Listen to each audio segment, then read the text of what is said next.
ইহা না জানি কেমনই আমার হিত হয়। আমি জানি না যে আমার প্রকৃত মঙ্গল কোথায়, কে আমি কোথা থেকে আসলাম, আমাদের পরিচয় কি, কেন আমি এই দুঃখ পাচ্ছি। এই জিজ্ঞাসা যখন এক জীবাত্মার জাগে তখন সে ব্রহ্মাণ্ডকে ভ্রমণ করতে থাকে। ব্রহ্মাণ্ড ভ্রমিতে ভ্রমিতে কোন ভাগ্যবান যে গুরু কৃষ্ণের কৃপায় পায় ভক্তিলতার বীজ। ভক্তি মানেটা কি? ভক্তি হচ্ছে ভক্ত, ভক্তি ভগবান, ভক্ত ভক্তি ভগবান। ভক্ত কারা বলছেন? চতুর্বেদ ভজতে মাম সুকৃতি জনা অর্জুনা। ভগবান বলছেন অর্জুনকে যে এই জগতে ভক্ত এবং অভক্ত দুটা বানানো হয়েছে, অর্থাৎ দিন এবং রাত বানিয়েছি, পাপ এবং পুণ্য বানিয়েছি, ভালো এবং মন্দ বানিয়েছি, সুখ এবং দুঃখ বানিয়েছি। এই জগতে ভক্ত আর অভক্ত আছে। তো যারা ভক্ত, যারা সুকৃতিবান আর দুষ্কৃতিবান, চার ধরনের দুষ্কৃতি আর চার ধরনের সুকৃতি এই জগতে বিরাজ করে। চার ধরনের সুকৃতি মানে কি? আর্তনাদ করে, আমি কেন দুঃখ পাচ্ছি, কে আমাকে দুঃখ দিচ্ছে, কোথায় গেলে তাকে পাবো। আর্তনাদ করে, আর্তনাদ করতে করতে কেউ আমাকে রক্ষা করতে পারে না, কে আমাকে রক্ষা করে।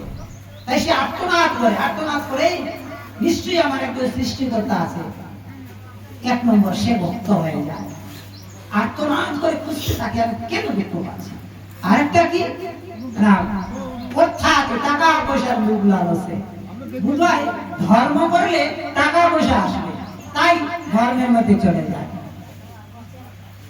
আর জিজ্ঞাসা, জিজ্ঞাসা মানে কি? প্রশ্ন জিজ্ঞাসা করে, কেন বা আমি দুঃখ পাচ্ছি, কেন বা আমি সংসারে কষ্ট পাচ্ছি, কে আমার সৃষ্টিকর্তা, আমি কোথায় গেলে উত্তরটা পাবো। আর একজন হচ্ছে জ্ঞানী। এই চার ধরনের জীব সুকৃতি ভগবত প্রাপ্ত হতে পারে। আর চার ধরনের জীব যে ভগবানকে প্রাপ্ত করাকে মায়া পরিত জ্ঞানম আসরিক ভাবাপন্ন মূঢ় নরাধম। চার ধরনের। মূঢ় মানে কিছু বুঝে না, নরাধম মানে নর মনুষ্য শরীর প্রাপ্ত হয়ে অধমে পরিণত হয়। আহার নিদ্রা ভয়ে মৈথুন্য সামান্য তার পশুবি নরাধম। পশুয়ে আহার করে, মানুষেও আহার করে। পশুয়ে নিদ্রা যায়, মানুষেও নিদ্রা যায়।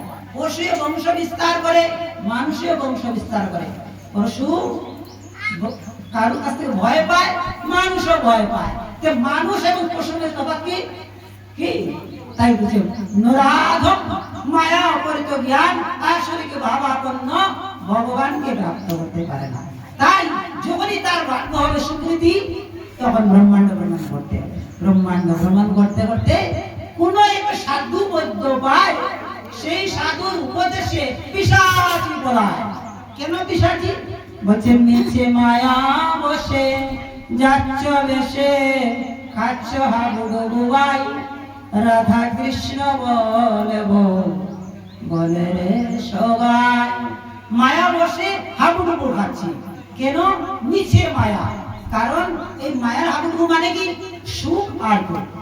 সুখ পাবে, দুঃখ পাবে, সুখে দুঃখে চক্রে আমরা এই সংসারে জন্ম হলে আমরা কি করি? জন্ম দুঃখ না, মৃত্যুর সময় দুঃখ, আর মধ্যখানে একটু কিছু হাসি খেলা করি নাকি। তাই ভক্তিবিনোদ ঠাকুর বলছে যে এই সংসারে যখন আমরা আসি দুঃখ আলয়, মানে এই সংসারটা যে দুঃখ আলয়, এই সংসারে আমরা সর্বদা দুঃখ পাই। তাই চৈতন্য মহাপ্রভু বলছেন যে জীবের দুঃখ দেখে, জীবের দুঃখ, এই সংসার কি দুঃখ? কৃষ্ণ বলে যেই জীব অনাদির বহির্মুখ, অতএব মায়া তারা যে সংসার দুঃখ। কি সংসার দুঃখ? যে জন্ম মৃত্যুর চক্র এবং আধ্যাত্মিক আদি ভৌতিক আদি দৈবিক এই দুঃখ। তো যখন এই দুঃখ থেকে নিবারিত হওয়ার জন্য সে ভগবত আরাধনা করতে শুরু করে, তখন বলছেন নেহা, সবাই বলুন নেহা नो इहा अभिग्राम नाशः अस्ति मृत्युवाय नो विद्यते स्वल्पमपि वैश्य धर्मस्य त्रायते महतो भयात्। স্বল্প কিছু ধর্ম যদি কেউ করে মহান ভয় থেকে সেই মৃত্যুময় সংসার থেকে উদ্ধার হয়ে যায়।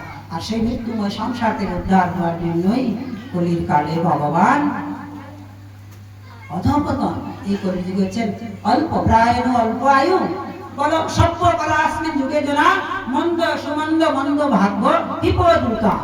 এই জগতে রোগী আক্রান্ত বুদ্ধি মন্দ তার ভাগ্য দুর্বল। তাই গুরু আমাদের বৈষ্ণব ঠাকুর এই জগতে এসে পরে বৈষ্ণব ঠাকুর দয়ার সাগর এদাসে করুণা করে। তাই বলছেন ছাড়িয়া বৈষ্ণব সেবা নিস্তার পাইয়াছে কেবা। তাই বৈষ্ণব সেবা ব্যতীত কেউ নিস্তার পাবে না। তাই কলিযুগে বৈষ্ণবকে পরম বৈষ্ণব রূপে কলির কালে চৈতন্য মহাপ্রভু স্বয়ং ভগবান। তাই বৈষ্ণব ধর্ম কলির যুগে সেই বৈষ্ণব ধর্মই যিনি প্রাপ্ত করেছে বৈষ্ণব ধর্ম গ্রহণ করেছেন সেই বৈষ্ণব ধর্ম হচ্ছে আদি, যেটা আমাদের সনাতন ধর্ম। আমরা বিষ্ণু জনা, তাই বিষ্ণু জনা আমরা বৈষ্ণব জনা, কিন্তু বৈষ্ণব ধর্মটা ভুলে গিয়ে আমরা পড়ে গেছি বিভিন্ন ধর্মে, অনেক ধর্মে পড়ে গেছি। তাই ভগবান বলছেন সর্বধর্মান পরিত্যাজ্য মামেকং শরণং ব্রজ অহং ত্বাম সর্বপাপেভ্যঃ মোক্ষয়িষ্যামি মা শুচঃ। সমস্ত ধর্ম পরিত্যাগ করে কেবল আমার শরণাগত হও, তোমার সমস্ত পাপ থেকে মুক্ত করে দেব। তাই স্বয়ং ভগবান এই কলির কালে একমাত্র কৃষ্ণের চরণে আত্মসমর্পণ করার জন্যই এই চৈতন্য মহাপ্রভু। কৃষ্ণই কৃষ্ণ চৈতন্য। সবাই বলুন নমো মহাবদন্যায় কৃষ্ণ প্রেম প্রদায়তে কৃষ্ণায় কৃষ্ণ চৈতন্য কৃষ্ণায় কৃষ্ণ চৈতন্য নমো নমঃ। চৈতন্য মহাপ্রভু এই কলির কালে কৃষ্ণই কৃষ্ণ চৈতন্য হয়ে বলছেন কলির যুগে ধর্ম হয় নাম সংকীর্তন, চারি যুগে চারি ধর্ম জীবেরও কারণ। অতএব কলি যুগে নাম যজ্ঞ সার, আর কোন ধর্ম কইলে নাহি হইবার। সবাই বলুন হরে কৃষ্ণ হরে কৃষ্ণ হরে কৃষ্ণ কৃষ্ণ কৃষ্ণ হরে হরে হরে হরে রাম হরে রাম হরে রাম হরে রাম রাম রাম রাম হরে রাম হরে হরে হরে। এই নাম ছাড়া কলির যুগে আর কোনো গতি নেই, গতি নেই। তাই বলছেন বলো কলি যুগে আমাদের করে দুষে নিজের আয়োজন। পরীক্ষিত মহারাজকে সুখদেব গোস্বামী বলছেন বলে দুষে নিজের আয়োজন এই অস্তি একমহৎ গুণ কীর্তনাদেব কৃষ্ণস্য মুক্ত সঙ্গ পরম ভজে। কৃষ্ণ কীর্তন ব্যতীত আমাদের আর কোনো গতি নাই। তাই কীর্তন এই কলি যুগে কীর্তন কি রকম? হরি নাম। নাম কি রকম? বলছে নামে সর্বশক্তি। চৈতন্য মহাপ্রভু বলছেন নামে সর্বশক্তি প্রদান করেছে। এই শক্তিতে আর এই নাম হচ্ছে তিন ধরনের নাম আভাস, অপরাযুক্ত নাম এবং শুদ্ধ নাম। তো নাম আভাসে নাম আভাস কি রকম? আপনি নাম জানেন না কিছু, নামে কি হয়, নাম করলে কি হয়, পাপ মুক্ত হয় না, ভগবতামে যাব না, আমার কিছু হবে, কিছুই জানেন না। যদি নিরন্তর আপনি এটা শব্দটা উচ্চারণ করতে পারেন, আপনি জানেন না, তবে আপনার কোটি জন্মে পাপ নষ্ট হয়ে যাবে। এই কৃষ্ণ নামে যত পাপ করে পাপের সাধ্য নাই তত পাপ করে। কিন্তু কোটি জন্মে করে যদি নাম সংকীর্তন তথাপি না পায় ব্রজেন্দ্র নন্দন। তাই এটা হচ্ছে নাম অপরাধ। আর নাম আবাস হচ্ছে আপনি নাম উচ্চারণ করছেন জানেন না কিছু। আর শুদ্ধ নামে কৃষ্ণ প্রেম, শুদ্ধ নামে কৃষ্ণ প্রেম আসবে। আর নাম আবাসে ভগবত নামে গমন করবে। আর নাম অপরাধে আপনার এই জগতে দুঃখ পেতে হবে। তাই এক মহান ভক্তের অল্প সময় আমি গল্পটা বলে নি। তার নাম, সে নাম আভাসে ভগবত ধামে চলে গেলেন। ব্রাহ্মণ পরিবারে জন্ম নিয়েছেন, ছোটবেলা থেকে ভক্তি করছেন। হরে কৃষ্ণ হরে কৃষ্ণ হরে কৃষ্ণ কৃষ্ণ কৃষ্ণ হরে হরে, হরে রাম রাম রাম হরে হরে। শাস্ত্র বলছেন প্রহ্লাদ মহারাজ, কৌমারম আচরতে ধর্মং প্রজ্ঞাং ভাগবতং নিহা দুর্লভ মনুষ্য জন্ম তদপি অর্থদম। ছোটবেলা থেকে ধর্ম করতে হবে। ছোট বালক থেকে কথা বলা শিখা মানে ধর্ম করতে হবে। বৃদ্ধ হলে যে আপনি বিছানায় পায়খানা করবেন, প্রস্রাব করবেন, রোগে আক্রান্ত হবেন, কৃষ্ণ নাম উচ্চারণ করতে পারবেন না। ছোটবেলা থেকে কৃষ্ণ নাম উচ্চারণ করুন, আপনার গতি পরম গতি হয়ে যাবে। তাই এই তো ব্রাহ্মণ ছেলে ছোটবেলা থেকে হরে কৃষ্ণ নাম জপ করছেন। আর যখন 25 বছর হয়ে বিবাহ অবস্থা হয়ে গেল, পিতা ব্রাহ্মণ পরিবারের ছেলে, তখন পিতা যজ্ঞ করার জন্য বলছেন, বাবা যুব অবস্থা হয়েছে, বিবাহ শাদী দিয়েছেন, খুব সুন্দরী রমণী, সুন্দরভাবে এই ভগবত চলছেন। আর কি হলো, পিতা বললেন তুমি যজ্ঞের জন্য কাষ্ঠ এলো, যা একটু যজ্ঞ।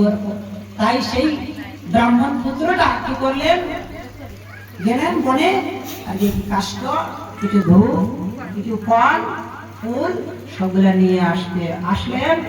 আর রাস্তায় কি ঘটনা হলো, রাস্তায় দেখলেন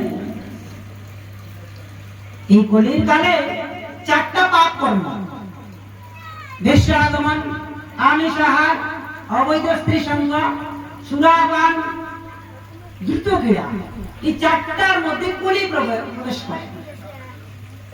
যারা কলি থেকে বাঁচতে চায় এই 4টা থেকে মুক্ত হতে হবে।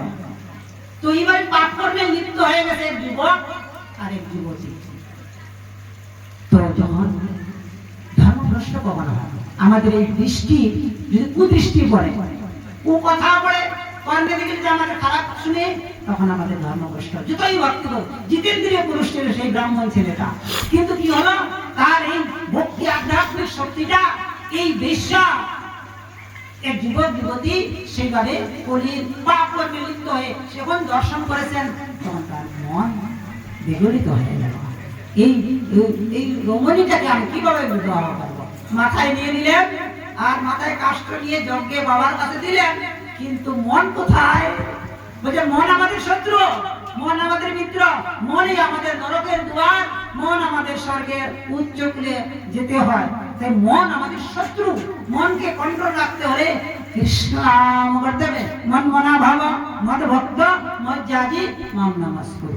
তাই মনকে সংযত করতে হলে একবার বলুন হরে কৃষ্ণ হরে কৃষ্ণ হরে কৃষ্ণ হরে কৃষ্ণ কৃষ্ণ কৃষ্ণ কৃষ্ণ কৃষ্ণ হরে হরে হরে হরে, হরে রাম হরে রাম হরে রাম হরে রাম রাম রাম হরে হরে। সেই ব্রাহ্মণ পুত্রটা কিন্তু জিতেন্দ্রিয়তা ভক্তিময় থাকা সত্ত্বেও, এই যে বললাম স্বল্পমতি ঐশ্ব ধর্মস্ব কায়তে মহন্ত বলে অল্প কিছু ধর্ম এই ছোটবেলা থেকে 25 পর্যন্ত করেছেন, কিন্তু মধ্যখানে পড়ে গেল সেই পাপ কর্ম। তখন বাড়িতে এসে বললেন আমি সেই সুন্দরী রমণীকে বিবাহ করব। কি করলেন, বাড়িতে অবলা এক সুন্দরী সতী সাবিত্রী স্ত্রীকে কি করলেন, অবহেলা করলেন, ত্যাগ করলেন, আর সেই বেশ্যার রমণীকে বিবাহ করলেন। বাড়িতে আর জায়গা নেই, নাকি ব্রাহ্মণ পরিবার হয়ে আর কি হবে। তখন গ্রামের লোকে বললেন এত নোংরা ব্রাহ্মণ ছেলে পরিবার হয়ে এত ভাবে অপকর্মে লিপ্ত হয়ে গেছে। ব্রাহ্মণ পরিবারে যদি সুরা পান করে তাকে নরকে নিয়ে এই বিগলিত লৌহ বিগলিত মুখে পান করাবে। যিনি সুরা পান করে তার ওই নরকে গিয়ে সুরা কুণ্ডে পেতে হবে। যিনি মাংস আহার করে তাকে আবার তাকেই খাবে মাংস, মানে এইভাবে অনেক পাপ কর্ম চেষ্টা করে দিয়ে আসে লিপ্ত হয়ে গেলে। যদি আমরা একবার ভগবানের চরণে আত্মসমর্পণ করি, যতই দুরাচারী হোক সাধু সে হয়ে যায়। যতই দুরাচারী করো, যতই বেশ্যা করো, যতই খারাপ কাজে লিপ্ত থাকো, কিন্তু একবার কৃষ্ণের চরণ হয়ে একবার যদি কৃষ্ণের চরণে এসে যায় তাহলে কোটি জন্মে পাপ, বলে না এক কৃষ্ণ নামে যত পাপ হয়, পাপের সাথে না যোগাই মারাই কত ভক্তিতে অধঃপতন ছিল, সেও কৃষ্ণ নামে ভগবত ধামে চলে গেছে। এইভাবে অজান ব্রাহ্মণ ছেলেটা কি হলো, সেই ব্রাহ্মণ ছেলের নাম হচ্ছে অজামিল। কি নাম? কি নাম? অজামিল। অজামিল। তো ব্রাহ্মণ ছিল অজামিল, সে কি করলেন, এই রমণীটাকে বিবাহ করলেন, বাড়িতে আর জায়গা হলো না, তাকে দূর গ্রামে একটা আলাদা করে এক ঘর করে দিলেন। নাকি গ্রামের লোক এরকম করে না, যে কেউ খারাপ কর্ম করলে বা কে করলে তাকে এক ঘর করে দিবে না, তুমি সমাজের মধ্যে নয়।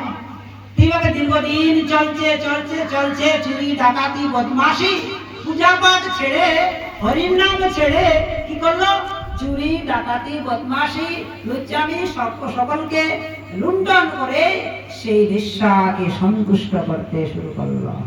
বেশ্যা কি? সন্তুষ্ট, ইন্দ্রিয় তৃপ্তি, বাসনা, ভক্তি নয়। এইভাবে 80 বছর হয়ে গেল, 10টা সন্তান এসে গেল।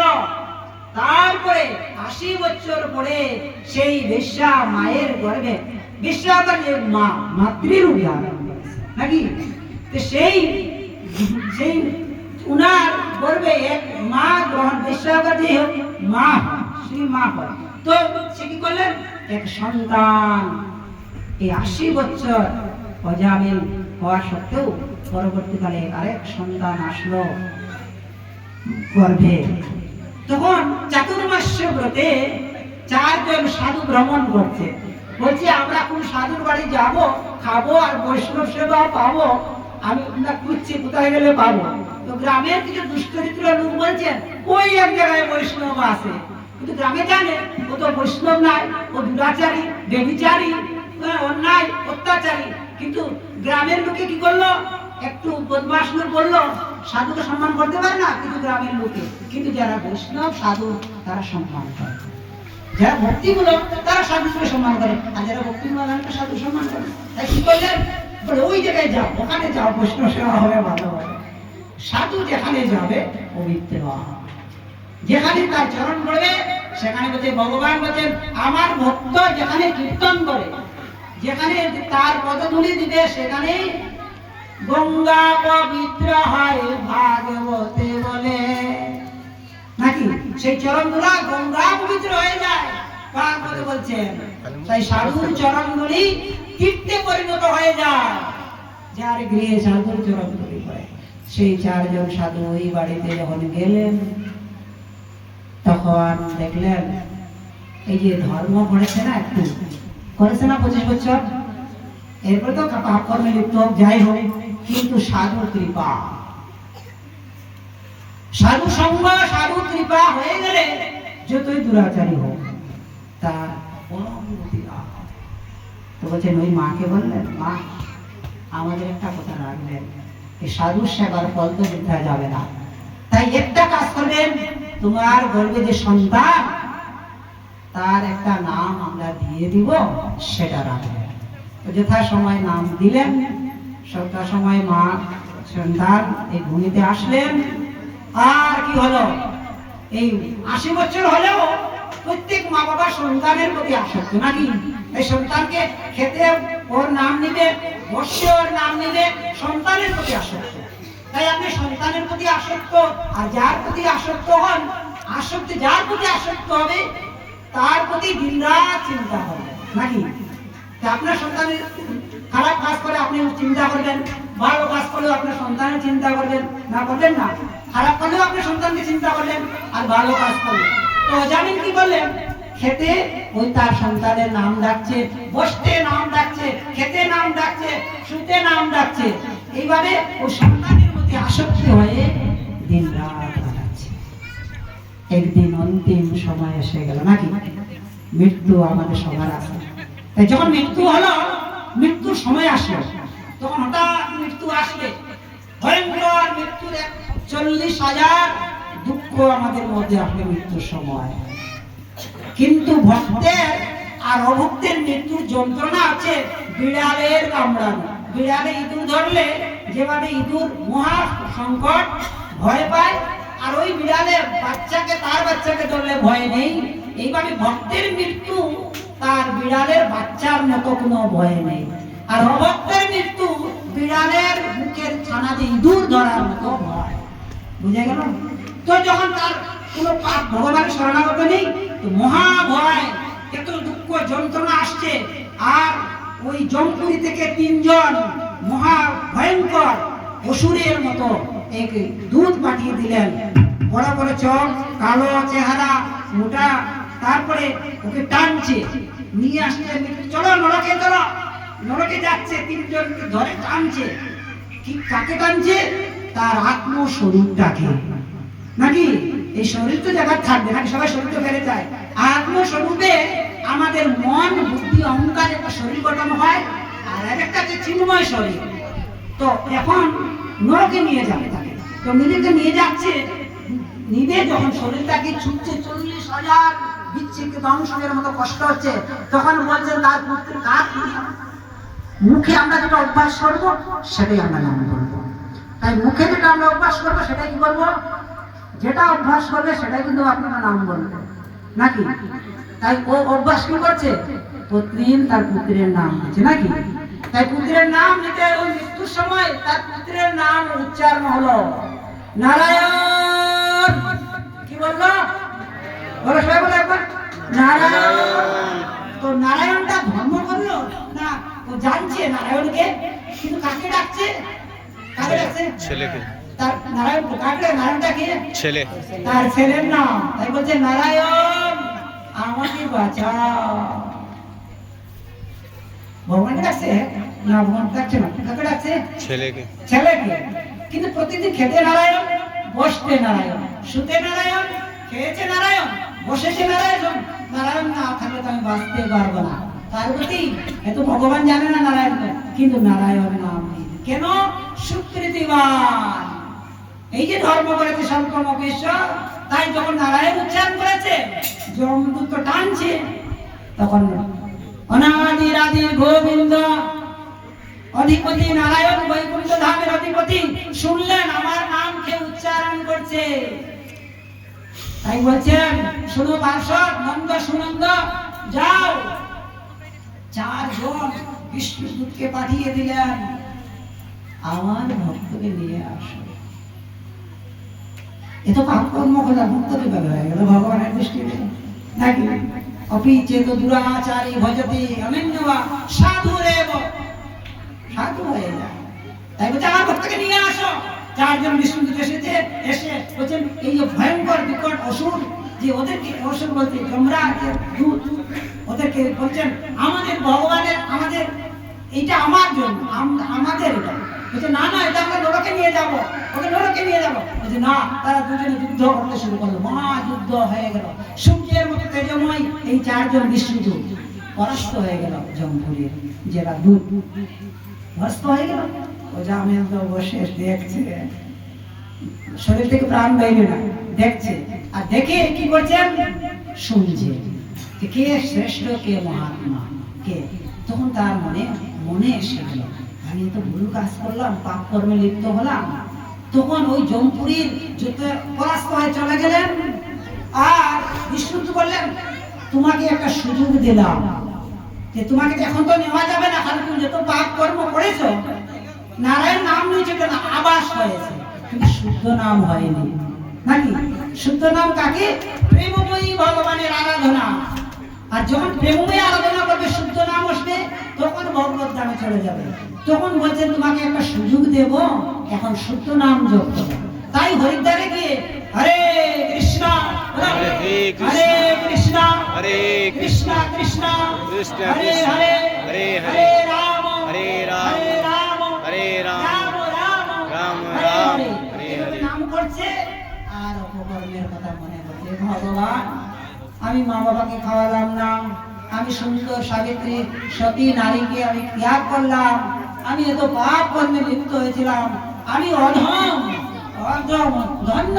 এই বিষ্ণুদূত আমাকে, এই সাধুতে আমাকে কৃপা করে গেল, আর আমি এখন ভগবানের স্মরণ আসছি। তাই বলছেন যমদূত তোমাকে ওই বায়ু তাড়িত যার ঘরে তুলসী মালা থাকবে, যে কৃষ্ণ নাম উচ্চারণ করবে, যমদূত অনেক দূরে থাকবে। যমদূতে যমরাজ বলছেন, প্রভু প্রভু প্রভু আমরা পরাস্ত হয়ে গেছি। বলছে কেন? বলছে 4 হাত দিয়ে তেজস্বী কে এসেছেন, আমরা পরাস্ত, তোমার থেকে আর কেউ আছে নাকি? বলে সাবধান, আমার থেকে একজন আছে, আমি ধর্ম বিচারক, কিন্তু আমার থেকে শ্রেষ্ঠ এক ব্যক্তি আছে, যিনি হচ্ছেন ভগবান, তিনি সকলের শ্রেষ্ঠ। তাই বলছেন একেলা ঈশ্বর কৃষ্ণ আর সর্ববৃত্ত, যারে জয়ছে না চায় সে তৈছে করে নিত্য। তাই ভগবানের চরণে আত্মসমর্পণ করা হয়েছে আমাদের মনুষ্য জীবনের মূল উদ্দেশ্য। বলুন, তাই এইভাবে হরিনাম করতে করতে ভগবত ধামে চলে যেতে, আমরাও ভগবত ধাম যেতে চাই তো। সবাই বলুন হরে কৃষ্ণ হরে কৃষ্ণ কৃষ্ণ কৃষ্ণ হরে হরে হরে রাম হরে রাম রাম রাম হরে হরে। হরে কৃষ্ণ হরে কৃষ্ণ কৃষ্ণ কৃষ্ণ হরে হরে হরে রাম রাম রাম রাম হরে হরে। হরে কৃষ্ণ হরে কৃষ্ণ হরে কৃষ্ণ হরে কৃষ্ণ কৃষ্ণ কৃষ্ণ কৃষ্ণ কৃষ্ণ হরে হরে হরে রাম হরে রাম রাম রাম হরে হরে। নাম যখন উচ্চারণ করছেন আমাদের একটা সুযোগ পেয়ে গেলাম আজকে নাকি? এখন নাম করতে থাকুন, কিন্তু নামের মহিমা কিভাবে জানবে? সেই শুদ্ধ ভক্তের লিখিত গ্রন্থ এগুলা পড়তে থাকুন আর নামের মহিমা জানুন, আর ভগবত ধামে চলে যান। নতুন এক সুযোগ আমরা পেয়েছি। তাই যাদের প্রয়োজন হয় নামের মাহাত্ম্যগুলা জানা, ভগবানকে জানা, সেই গ্রন্থগুলা নিয়ে পড়ুন আর হরির নাম জপ করুন। হরে কৃষ্ণ হরে হরে কৃষ্ণ হরে কৃষ্ণ কৃষ্ণ কৃষ্ণ হরে হরে হরে হরে হরে রাম হরে রাম হরে রাম হরে রাম রাম হরে হরে। হরে। জয় শ্রী প্রভুপাদ কি জয়। জয় হরি নাম সংकीर्तन की জয়। সমবেত গৌর ভক্তবৃন্দ কে জয়। নিতাই গৌর